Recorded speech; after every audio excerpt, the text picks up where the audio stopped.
ვკითხულობ, ვეკითხები და ვერ ხვდები რატომ აქვს ამხელა ფასი. რატომ აქვს ამხელა ფასი? ალბათ ძალიან რთული კითხვა. ხო. რა ამყარებს?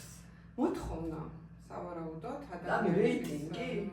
რეიტი, ანუ საბაზრო ღირებულება, ადამიანები უფრო მეტად ითხოვენ, უფრო მეტად ყიდულობენ და ამის და რატომ ითხოვენ და რატომ ყიდულობენ? ისეთ აი რამდენიმე დანიშნულება აქვს კრიპტო ოპერაციებს. ზოგი არიან ადამიანები, ვინც ამას რაღაც შემოსავლის წყაროდ იყენებს, ტრეიდერობს, ანუ ვაჭრობს, ეს გასაგებია, ეს რაღაც შემოსავალს ყოფს. მეორე დანიშნულება არის სწრაფი გადარიცხვები ერთმანეთში, როგორც ფიზიკური პირები, ასევე კომპანიებს შეუძლიათ რომ ერთმანეთში სწრაფად გადარიცხვონ.